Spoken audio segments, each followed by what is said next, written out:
¿El seminario 19? Es igual, eso. 18. Este es el 19. Este es el 19. De acuerdo.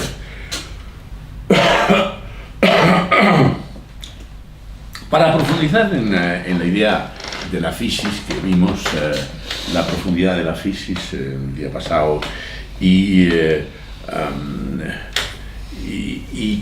cómo se ven las configuraciones del Mahabharata y los personajes y digamos las calidades de los personajes. Nos vamos a referir de entrada, antes de entrar en otros comentarios y asuntos del Mahabharata, nos vamos a centrar como habitualmente hacemos, en un fragmento de Heráclito, el fragmento 16 en Romanos, en Números Romanos, entre paréntesis 85 de Heráclito, que nos ilustra el comportamiento de los contendientes, los Kauravas, representados por Dhritarashtra, Duryodhana, que es su hijo, su tío Shakuni, y hoy el personaje Kanika, ¿no? Que es el que vamos a representar. También está con ellos, y es interesante, Karna, que está en contra de lo que ahora se está configurando, que es un complot contra los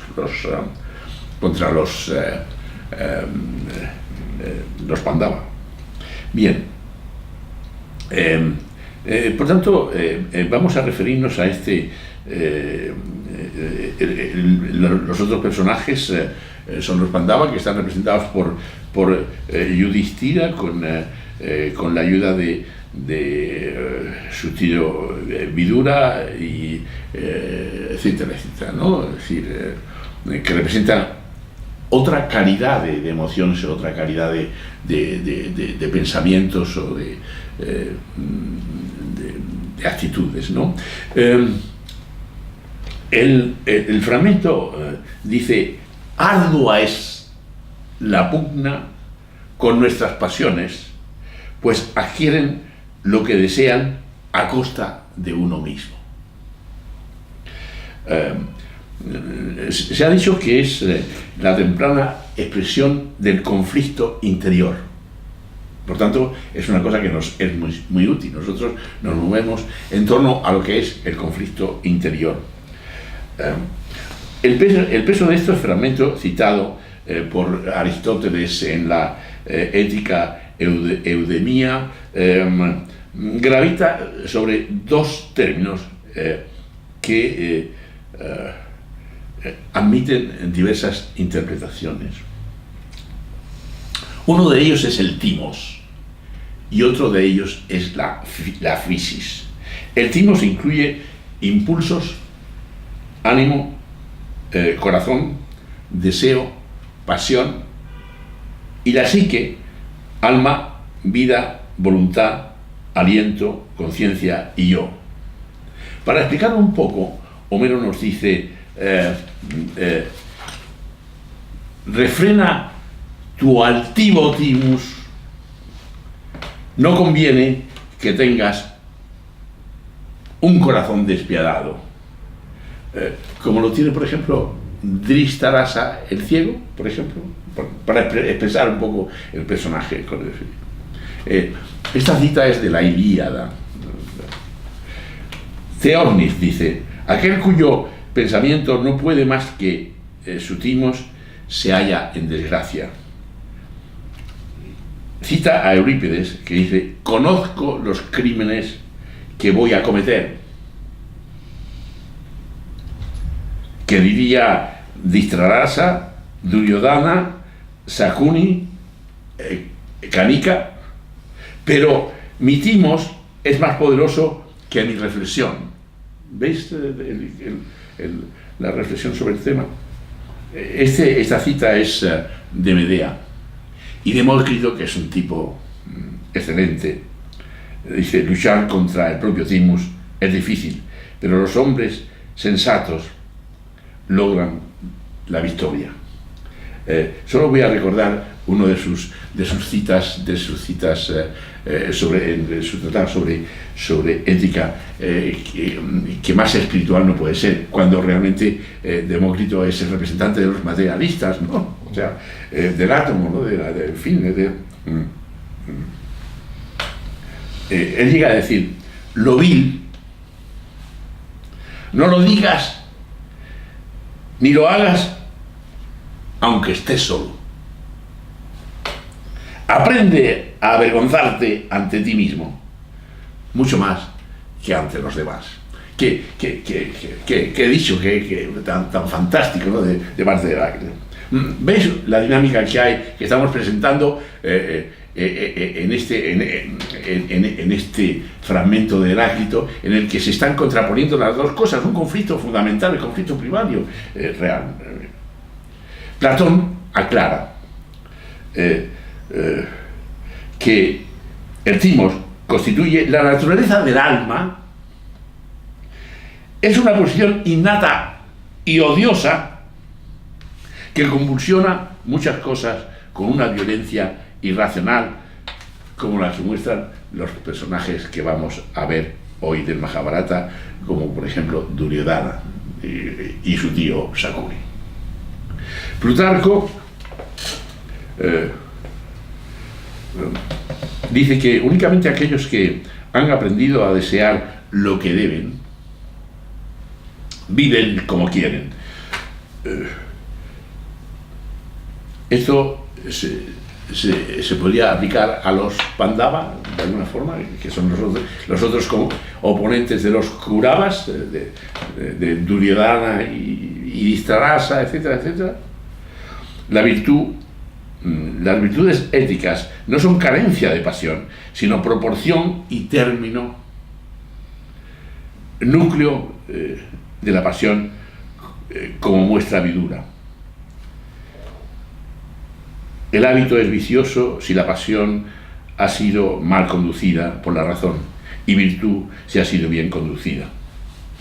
Y Simone Weil, en 1942, añade: moriríamos por obtener lo que el corazón desea, y es más penoso renunciar al deseo del corazón que a la vida. Estas reflexiones nos hacen comprender mejor algunos comportamientos que estamos observando en nuestros personajes del Majábharata. Para continuar un poco más esta precisión, Snell en el 46 dice: Homero conoce el timos del interior del hombre, el que como a un animal se debe dominar, dice Homero, y que es citado por él. Hasta Eurípides había cierta inclinación en ver el timos, al que por nosotros correspondería la voluntad, pero desde que en la metáfora del conflicto interior, que es como hemos expresado este conflicto, el timos se convierte en el enemigo del saber y asume cada vez más la forma de lo que después se han de llamar las pasiones, una tendencia irresistible por el camino del mal, que es otra vez lo que estamos percibiendo en estos personajes de este momento. Dodds, en 1951, añade: mi caso a entender la Medea de Eurípides no es único. En todo corazón humano hay guerra civil, y de hecho estos versos que ya he citado se convirtieron en uno de los ejemplos clásicos del conflicto interior. Conozco los crímenes que voy a cometer, pero mi interior es más fuerte que mi reflexión. El contraste entre el cuerpo y el alma es es un concepto que no es tomado por Heráclito. Sin embargo, su concepto de psique de Heráclito incluye tanto la vida física como la espiritual. Egas Rand, en 1978, dice: el concepto de alma como yo interior no aparece en los textos anteriores a Platón, aunque un concepto de psique como alma capaz de conocer y aprender se halla ya en Heráclito. Y luego la cita de Calvo, de García Calvo, que siempre es juiciosa y profunda, dice: lo más chocante de este párrafo que hemos tratado: ardua es la pugna contra nuestras pasiones, mas adquiere, es el uso de este término económico, adquiere, que contrasta con el vocablo guerrero del comienzo de arduo. Lograr lo que una voluntad de ánimo o encimos se paga con una tasa de psique. Dice: el ánima está cerca de ser una de las potencias superiores del alma, una voluntad que sabe lo que quiere, por más que pueda volverse ardiente, pasional, arbitraria, etc.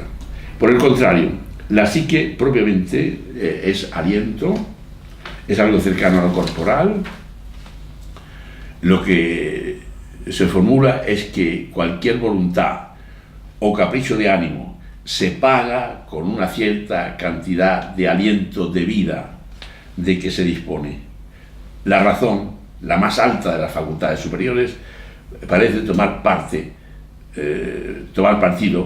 por el ánima contra la pretensión del ánimo. Con esta reflexión vamos a comenzar. En primer lugar, antes de continuar con todo este asunto del complot, vamos a hablar de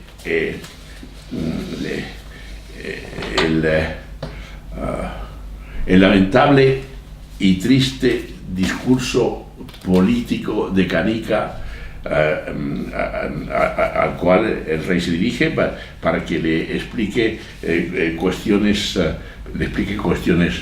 de su reino y de su reinado. Digamos, se puede considerar como una cátedra del saber político del rey sin recursos, sin escrúpulos, corrupto, y que de alguna forma describe la forma de funcionar de muchos políticos, empresarios, maestros, pervertidos y corruptos. Empieza así el discurso: escúchame, rey, y no te enojes conmigo después de escucharme lo que te diré. Los reyes deben de estar siempre con sus mazas levantadas para golpear cuando sea necesario, y deben siempre incrementar su poder. Cuidadosamente deben evitar todas las fallas en sí mismos, y sin cesar deben de observar las fallas de sus enemigos y sacar ventaja de ellas. Si el rey está siempre listo para atacar, todos le temerán. Por lo tanto, un rey siempre tiene que tener como recurso la reprender y castigar en todo lo que se haga. Él se debe conducir de tal forma que su enemigo no detecte ninguna debilidad. En él siempre debe de protegerse a sí mismo, como lo hace la tortuga, que protege su cuerpo, sin medios y sin fines, y siempre debe de guardar para sí sus debilidades y que otros no las vean. Cuando comience una acción particular, siempre debe terminarla por completo, Una espina, si no se saca por completo, produce una herida purulenta. El acabar con un enemigo que te hace mal siempre es digno de elogio. Una chispa de fuego es capaz de consumir un bosque extenso con tan solo permitirle diseminarse de un objeto a otro en su proximidad. Los reyes deben algunas veces fingir ceguera y sordera, ya que si están con la opción de reprimir y castigar o detener algo, deben entonces de fingir que no vieron las faltas que justificarían dichas reprimendas o castigos. En ocasiones como esta se deben permitir mostrar sus arcos como si estuvieran hechos de paja. Daros cuenta qué calidad de cinismo, qué calidad de pensamiento, qué manipulación de pensamiento, qué fiasco, ¿no? Pero deben estar siempre alerta, como una horda de venados dormidos en el bosque. Pero cuando tu enemigo tenga poder, destrúyelo por cualquier medio, abierto o encubierto. No le demuestres ninguna piedad, ni aunque busque tu protección. Un enemigo o alguien que alguna vez te ha dañado,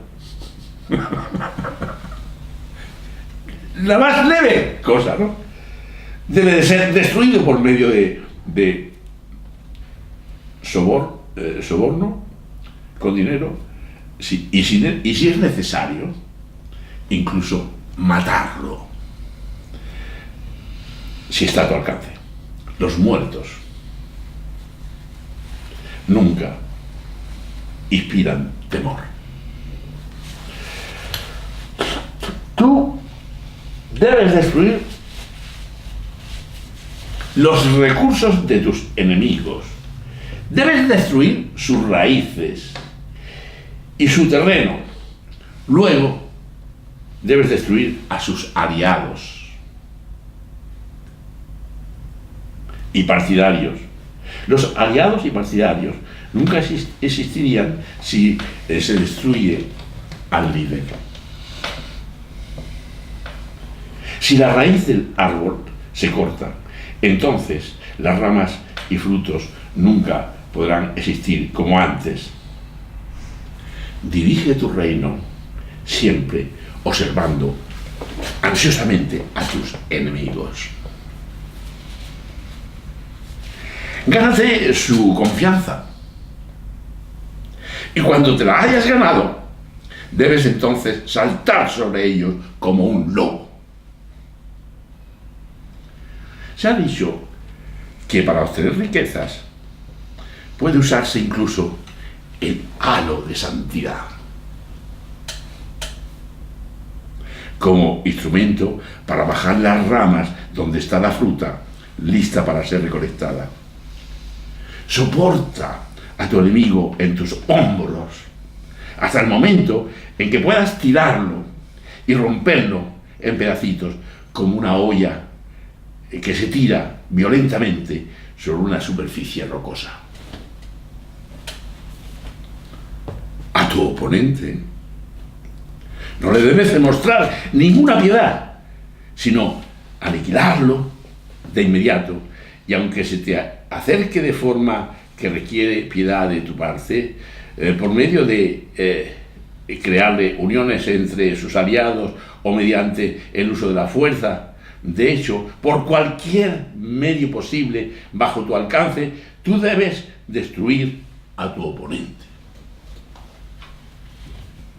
Escucha, monarca, la historia de un chacal que bajaba del bosque en la antigüedad, y el cual estaba bien versado en la ciencia de la política. El chacal. Había un chacal sabio, consciente de sus propios intereses, el cual vivía en compañía de 4 amigos: un tigre, un ratón, un lobo y una mangosta. Un día, ellos vieron en el bosque a un fuerte venado, que era el líder de una manada, el cual, sin embargo, no podían ellos acorralar debido a su rapidez y a su fuerza. Ellos entonces formaron un consejo para consultar el asunto. El chacal comenzó diciendo: tigre, has hecho muchos esfuerzos para atrapar a este venado, pero todos ellos han sido en vano. Daros cuenta cómo ya está argumentando algo con él, está manejando algo con el tigre, el tal chacal, porque el venado es joven, ágil y muy inteligente. Hagamos que cuando esté tumbado, venga el ratón y mordisquee su piel, y cuando él esté dormido y cuando esté entretenido con esto, el tigre lo ataca y, muerto, nosotros con gran deleite nos lo comeremos.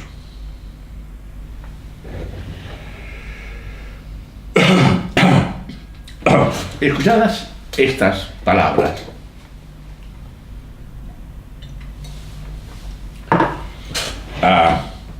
el chacal y los demás realizaron muy cuidadosamente todo lo que se acordó, y el ratón mordisqueó el pie del tigre, y el león aprovechó la situación, y el tigre aprovechó la situación y lo mató. Contemplando el cuerpo inerte del venado, el chacal les dijo: bienaventurados por la acción, pero ahora debéis de ir a hacer las abluciones, bendiciones, oraciones al río, mientras yo me quedo aquí cuidando del venado.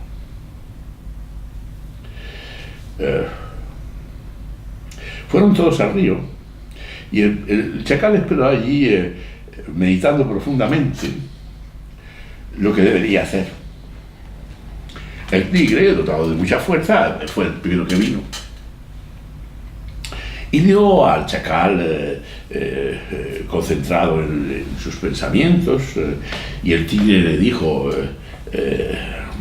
pero chacal, ¿qué te pasa? ¿Por qué estás preocupado? Vamos a disfrutar de este cadáver. El chacal dijo: escucha, tigre. El ratón dijo que despreciaba tu fuerza y que el venado lo había matado él, y que con su fuerza tú hoy te vas a aprovechar y te vas a alimentar.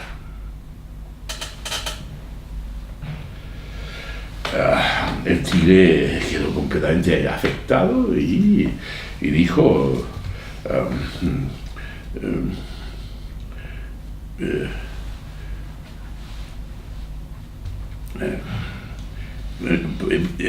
porque entonces el chacal dice: y yo, en esas condiciones que ha dicho el ratón, yo me retiraré y yo no comeré absolutamente nada de la piedra. Entonces el tigre dice: si el ratón ha dicho eso, mis sentidos ahora se han despertado y comprendo la situación, y yo también solo comeré una pieza cuando yo la haya matado con mis brazos. Y entonces el tigre se marchó.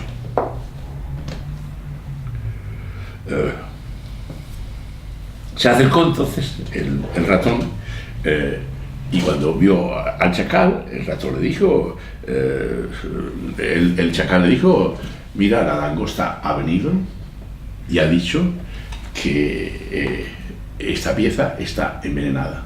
El tigre intentó darle un mordisco y se fue. Pero me ha dicho que si le doy el permiso para que te mate a ti y te coma. El ratón, asustado, se coge y se va y se mete en el agujero.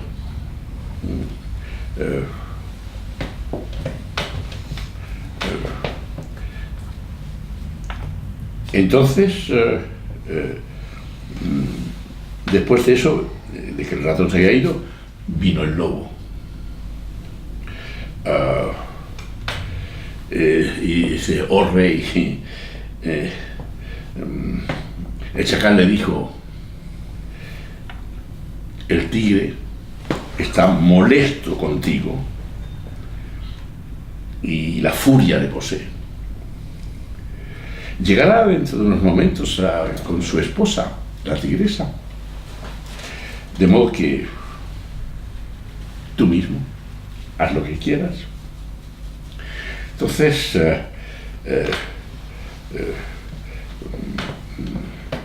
el tigre se fue y se libró de esta pieza. Una vez librados de todos esos, vino la mangosta, ¿no? Es un animalito pequeño, la mangosta, en fin, de pocos centímetros y tal. Y entonces el chacal se dirigió a ella y le dijo: han venido todos los otros amigos a pedirme la parte de alimento y los he destruido a todos. ¿Quieres comer de la pieza? Lucha primero conmigo. Esto con el débil. Y después de que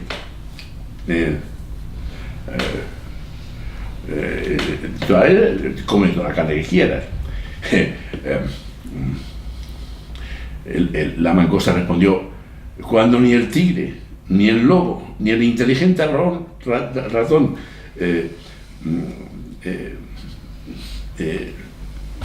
y que son unos héroes, fueron capaces de comerse esto, eso significa que tú eres mucho más héroe que ellos. Como tú comprenderás, yo no voy a luchar contigo, me voy y te dejo aquí con la pieza para que tú te la comas. Por tanto, la mangosta también se fue. Cuando todos hubieron ido del lugar, el chacal, muy contento con el éxito de su política, comió toda esa carne del venado para él solo.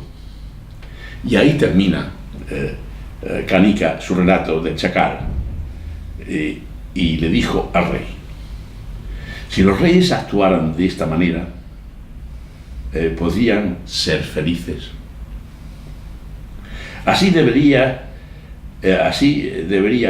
y aquí hace una descripción de lo que ha hecho con cada uno: al tímido excitar sus miedos, al valiente domarlo por medio de la conciliación, al encubierto ganarle a través de los regalos, riquezas, a los iguales e inferiores a través de exhibir tu poder o valía, que es lo que le hizo con la mangosta. Si te pones, cada uno de ellos puede ser vencido de esta forma. Además de lo que te he dicho, rey, escucha esto otro que tengo que decir. Si tu hijo, amigo, hermano, padre, o incluso tu maestro espiritual, cualquiera de ellos se convierte en tu oponente, tú debes, si es que estás deseoso de prosperidad, aniquilarlos. sin escrúpulos, a través de maldiciones, encantamientos, a través de regalos o riquezas, a través de venenos, a través de engaños. El enemigo debe ser destruido, aniquilado. El que actúe con mayor diligencia será el que prosperará más.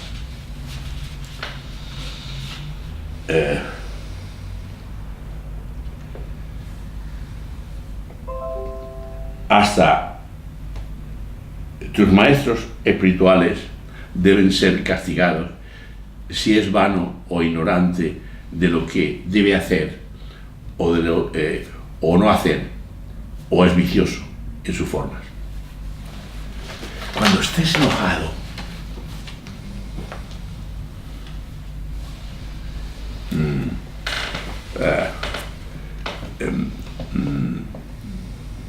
finge que no lo estás, incluso con una sonrisa en los labios. Nunca reproches a nadie demostrando con tus palabras que estás enojado. Habla siempre palabras dulces. Antes de que golpees, y aun cuando estás golpeando, después de que el golpe haya acabado, compadécete de tu víctima y llora con ella, e incluso emana alguna lágrima. Conforta a tu enemigo a través de conciliación, a través de regalos y del comportamiento agradable, pero aún así debes golpearle en su peor momento. Debes quemar la casa de quien hayas castigado con la muerte. Nunca debes permitir que entren a tu reino ateos, limosneros ni ladrones. ¿Os dais cuenta de la actualidad de este documento? Una de las cosas que yo no he dicho es que este documento, que lo tenía aquí al principio, este documento es de 1493 antes de Cristo. Continúo.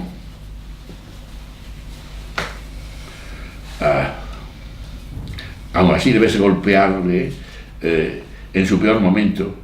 Debes quemar la casa de lo que hayas castigado con la muerte, y nunca debes permitir que te entren a tu reino los ateos, limosneros, ladrones, en relación con los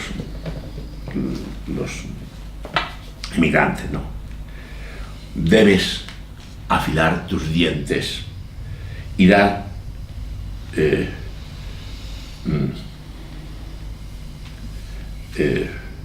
una mordida fatal. Debes golpear tan duro que tu enemigo no sea capaz de volver jamás a levantar su cabeza. Debes siempre temer de que haya siquiera uno que no tenga miedo, porque si llega a haber alguno, te destruirá hasta la raíz debido a tu falta de preparación. Nunca confíes en el desesperanzado, ni tampoco en los que muestran tener esperanza.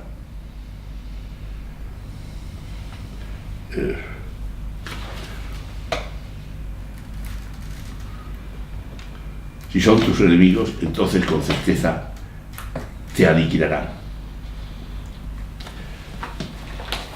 Después de poner a prueba su confianza, debes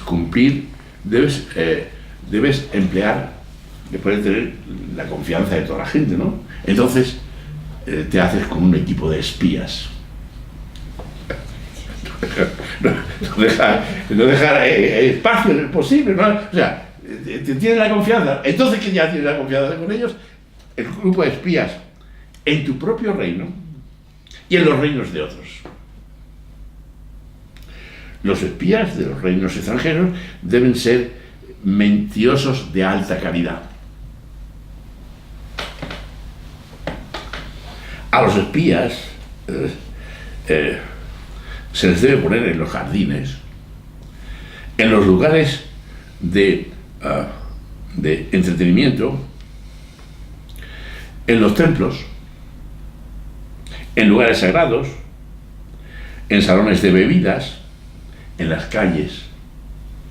18 altos cargos que son el ministro, el sacerdote, el jefe, el comandante en jefe de lo que permite la entrada en la corte, personas en los aposentos interiores, el custodio, la encuestadora en jefe, el jefe del tesoro, el general ejecutante de los órdenes, el jefe de la policía, el jefe de arquitecto y el arquitecto en jefe, el presidente del consejo, el jefe de justicia, el jefe del departamento del correccional, el comandante del fuerte y el jefe del arsenal, el jefe del general de la frontera y con el que mantiene los bosques y también poner espías en los lugares de culto cerca de los ríos, de las montañas, de los lagos, de los bosques, en todo lugar donde las personas se congreguen. En tu hablar siempre debes ser humilde, pero por dentro de ti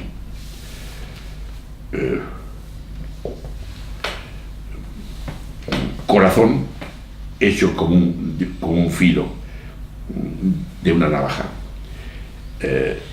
Y cuando estés realizando un acto cruel y terrible, debes de hablar con una sonrisa en tus labios, sin desearle prosperidad. Debes aportar todas estas artes: conciliación, humillación y jurar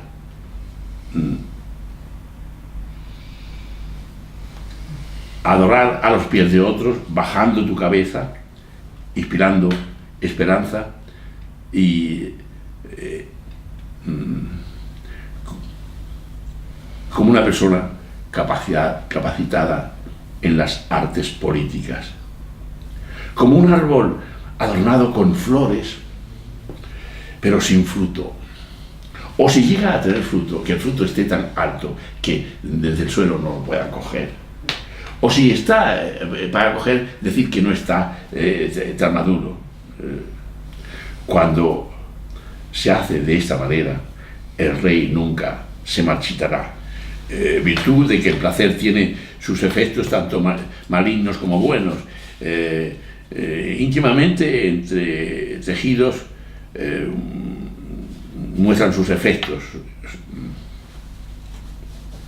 Aquellos que son malos deben ser evitados. Aquellos que practican la virtud incesante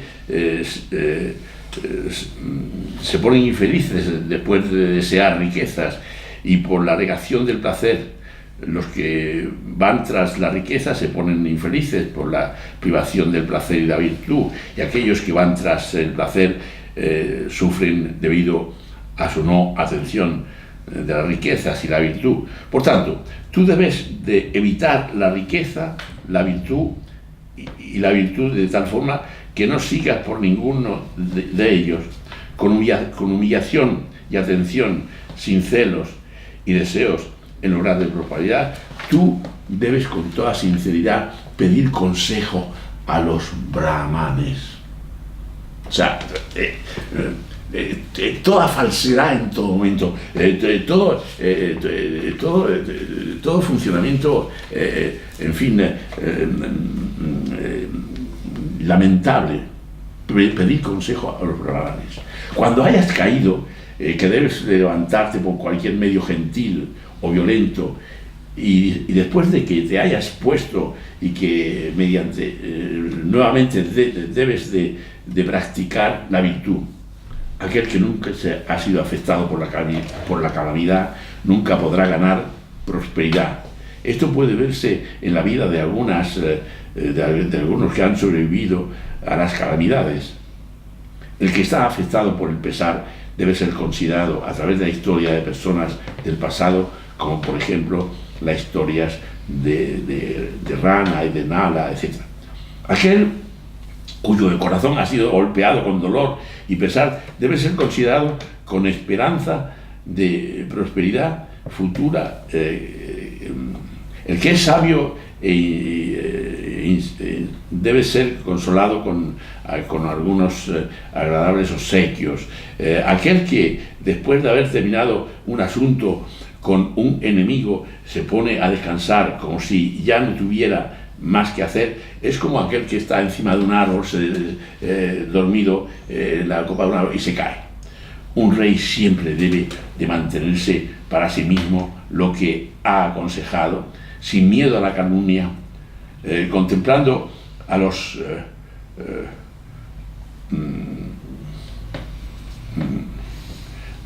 conservándose entero ante sus espías. Sus propias emociones las debe esconder. Pone aquí el ejemplo del pescador que mata a sus peces para enriquecerse. Dice, un rey nunca puede llegar a la prosperidad sin romper lo vital de sus enemigos y sin realizar algunas acciones violentas. No ha dejado ni una sola acción violenta, las ha nombrado todas y las ha imaginado. La fiereza de su enemigo, representada por sus ejércitos, debe ser siempre destruida por completo, por medio de arrancarla como si fuera hierba y tirarla, como hierba verde y tirarla. Afligirle mediante la enfermedad, el hambre y el deseo de beber. Una persona de necesidad nunca se le acercará por amor a uno. En fin, cuando hagas algo, nunca te lo quedes por completo, sino que deja un poco para el otro y le das un poco al otro, porque a lo mejor tú necesitas apropiarte. Es decir, que sí es un poco generoso porque le va a revertir, pero si no, no. Alguien que busca prosperidad debe buscar aliados y medios con diligencia y conducir su guerra con cuidado. Sus acciones en busca de prosperidad siempre deben ser guiadas por la prudencia. Un rey prudente siempre debe actuar de tal manera que ni sus amigos ni sus enemigos sepan sus motivos antes del inicio de cada acto. O sea, nadie puede saber absolutamente nada. Todo esto lo está sabiendo el rey ciego, que es un pobre tío, o sea, que es un pobre tal, pero que se está alimentando de las peores cosas, ¿no? Porque se ve claro que corriendo con todo este asunto, mientras corre todo este asunto, su hijo, el hijo del rey, ha pedido a su padre que los primos que han venido de unas conquistas y que han ofrecido todas las riquezas al rey, y como ve que el Yudhishthira, el pueblo lo ama y lo quiere, entonces la única cosa que quiere es que su padre lo mande a Bharata.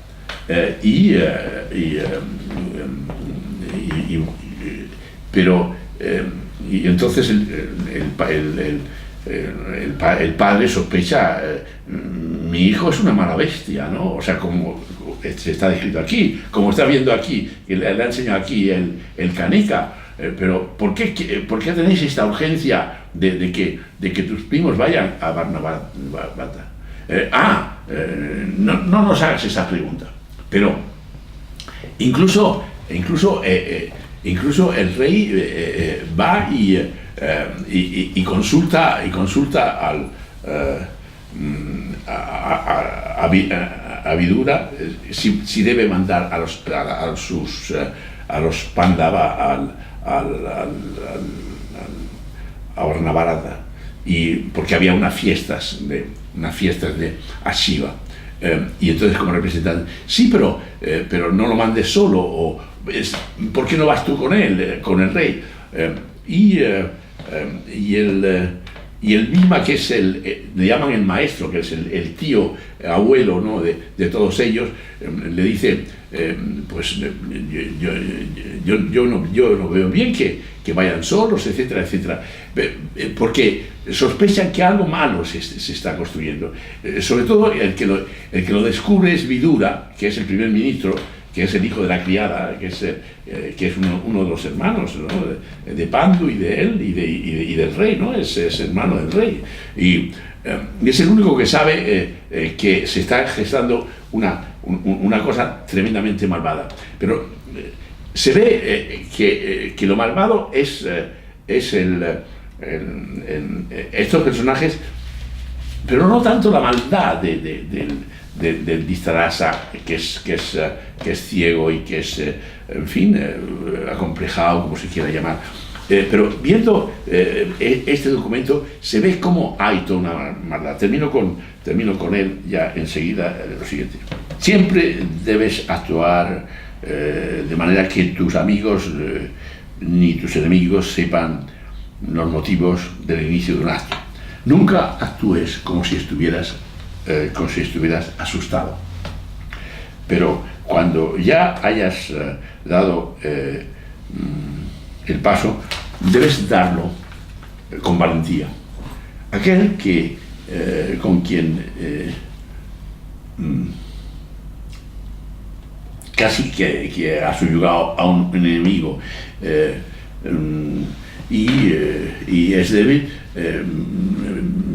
con él pronto encontrará la muerte frente a él.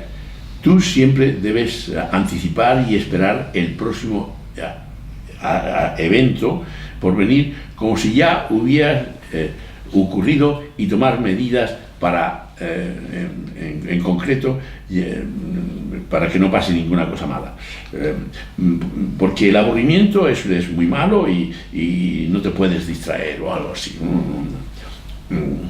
Una persona deseosa de prosperidad siempre debe actuar con prudencia, adoptando sus medidas de tiempo y lugar. También debe actuar poniendo atención al destino y saber que este puede ser regulado. El camino debe de actuar permitiendo la actuación del destino y saber que este destino puede ser regulado a través de mantras, ritos, sacrificios. Poner atención en la virtud, en la riqueza, en el placer. Bien sabido que tiempo y lugar siempre producen el mayor bien, siempre y cuando se tome en consideración. Si tu enemigo es insignificante, ni aun así se le debe perder de vista. No deja ningún resquicio. Tu enemigo es pequeño, no importa. Ya que pronto puede llegar a crecer como una palmera que extiende sus raíces, o como una chispa de fuego, recordad la idea, en los profundos bosques, la cual puede pronto convertirse en una gran conflagración. La palabra es conflagración. Realmente toda la historia del Mahabharata tiene que ver con que finalmente, después de todos estos escarceos, va a terminar en una gran conflagración o guerra universal, o guerra mundial, o la guerra de este momento, que es la guerra que se celebra aquí en el Mahabharata, que es terrible y tal. Una conflagración. O sea, cómo desde una cosa pequeña se llega a la conflagración, ¿no? Así, con un pequeño fuego, gradualmente se convertirá en algo capaz de consumir hasta los terrenos más grandes.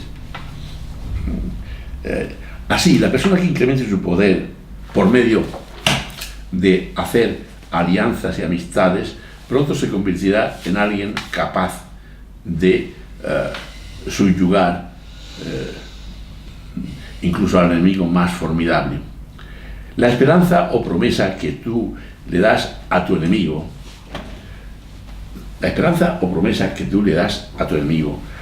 debe ser alejada antes de que se cumpla la esperanza.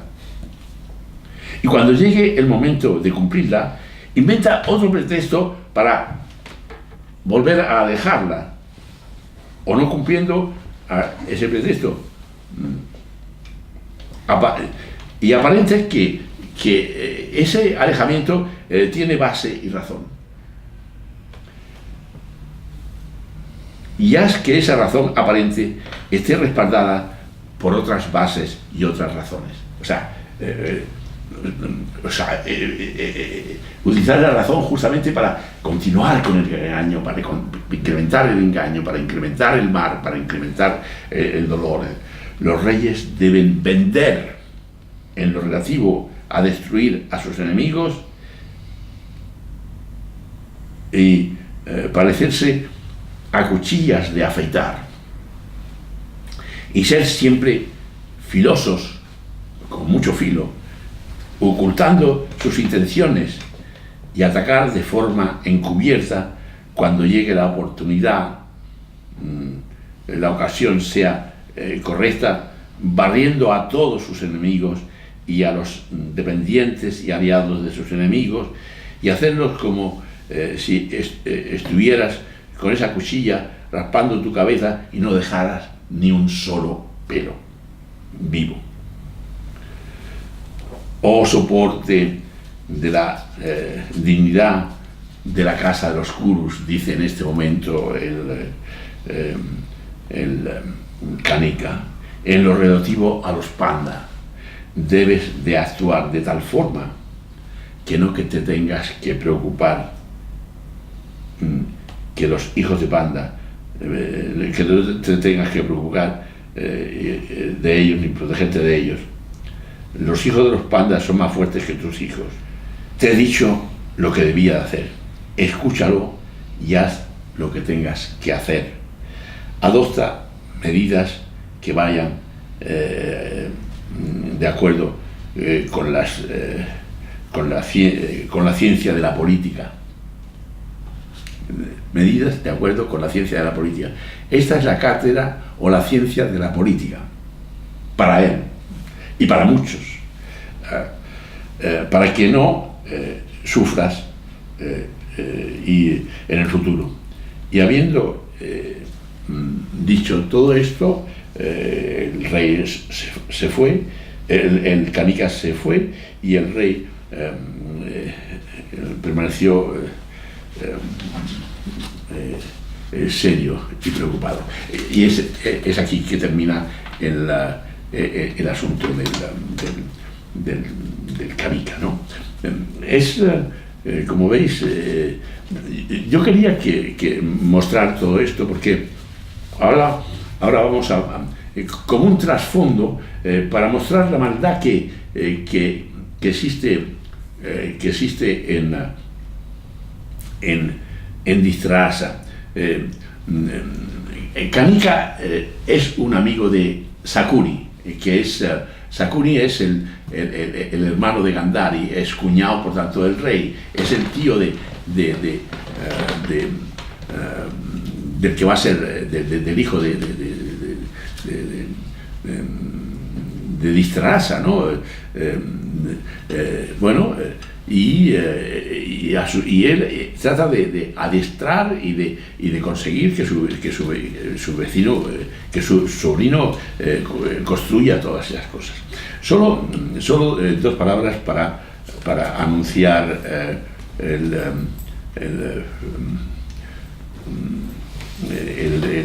la continuación. Lo que vamos a ver en el próximo seminario es esencialmente el complot, ¿no?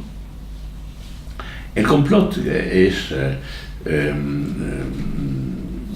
la idea de que cómo llevar esta política del canica a su extremo, ¿no? Es decir, cómo realizarlo, ¿verdad? O sea, no a medias, ¿no?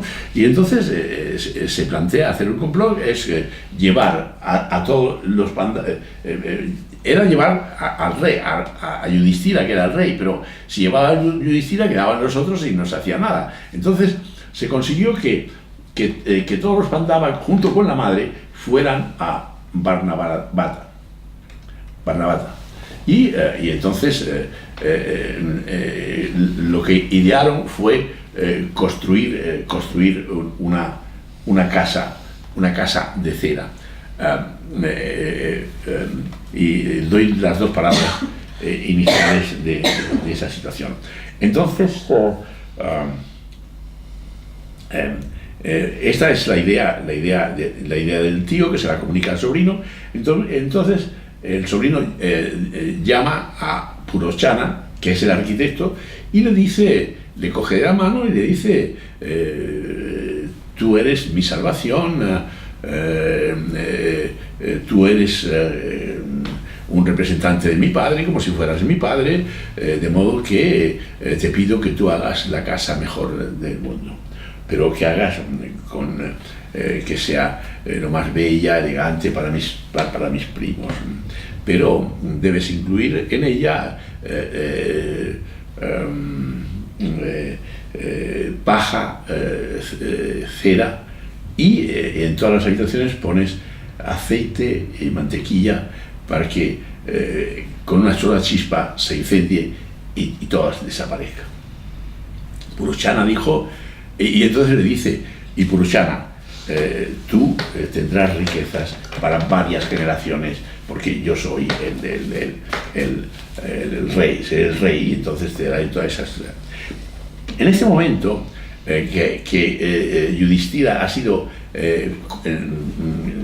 coronado príncipe por parte de Dhritarashtra, Duryodhana, el hijo del rey, fue nombrado tesorero y gastó todo el dinero en sus cosas y en tesorería. Todas estas cosas que se hacen de tesorería, era el tesorero, y se encargó de que todas las cosas de tesorería fueran en fin, malgastadas y tal. Pero, sin embargo, se tuvo en cuenta que la cosa esencial es de qué manera se iba a construir esta casa que no tendría una puerta por detrás, por ejemplo, para escaparse, y que tenía un foso en torno a toda la casa para que los enemigos no vinieran, pero la idea era para que una vez que la casa fuera quemada, ninguno de los Pandavas pudiera salir. Bueno, esta es la maldad, pero la otra maldad es que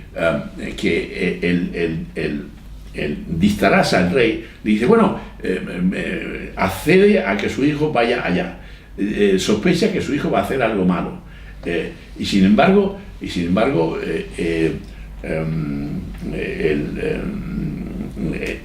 accede a que eso se cumpla.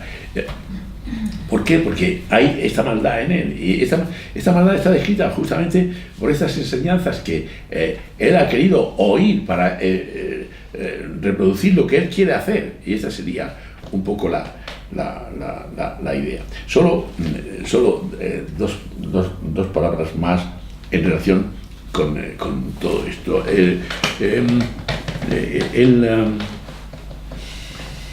digamos que se están haciendo en este momento dos políticas. Una política que es una política que tiene que ver con el dinero, con la riqueza, tal, y otra política que tiene que ver más con la verdad, que es la de los Pandava frente a esta situación. Entonces,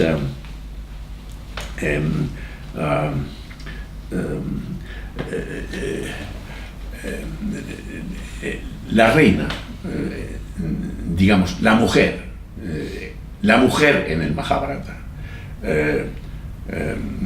la madre de Duryodhana, que va a ser que es el malvado y que sigue las consignas de Kanika, llama a su sobrino y le dice realmente mis bendiciones, Yudhishthira, porque eres un rey muy popular y la popularidad es lo más grande que un rey puede tener y el escudo más grande que puede tener uno para esto. Entonces, mis felicitaciones por este valor que tienes, por esta grandeza que tienes y tal. Yudhishthira le contesta, el escudo que me protege a mí son las bendiciones que tú me das. Entonces empieza el asunto de intercambiarse cosas. Y está Kunti allí, que es la madre de los Pandava, y le dice, no, pero lo que es realmente, en fin, de agradecer es tu bondad y la bondad del rey. O sea, le dice a ella, no, pero en fin, se intercambian estos parabienes entre ellos. Y en ese momento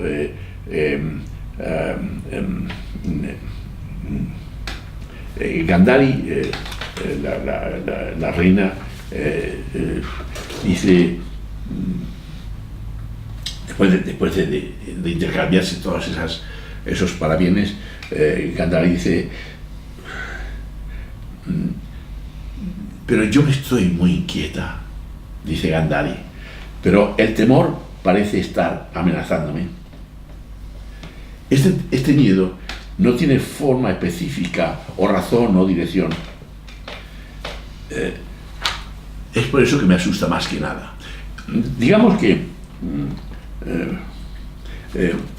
Gandhari es una mujer que se ha cegado con un fular y que no quiere ver la realidad de sus hijos, o que no puede ver la realidad de sus hijos, pero que la aprecia, y que aquí, cuando le ha comunicado todo este bienestar y de felicitación a su sobrino, realmente cuando termina de todo eso, sí, pero soy poseída por todo el mal que está gestándose en las... es decir, ella se ha puesto un pañuelo para no ver el discurso de Kanika. Ella se ha puesto un pañuelo para no ver el complot que su hijo está haciendo con su tío.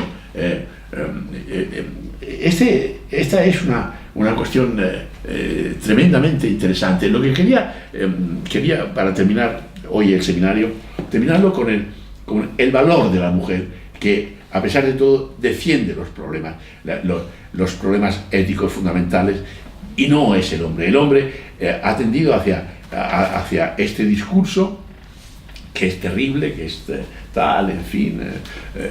Como comprenderéis,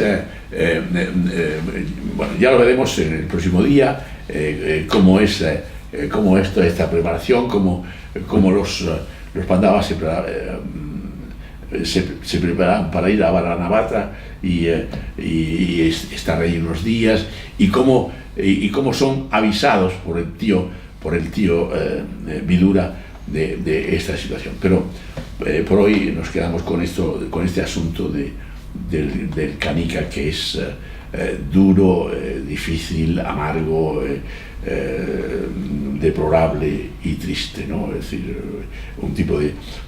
Pero he dado la fecha de 1400. que parecería de 1400, de los Reyes Católicos. No, no, antes de Cristo. Ayer mismo. Y es exactamente un tratado, una cátedra de maldad, de corrupción. Y de actualidad.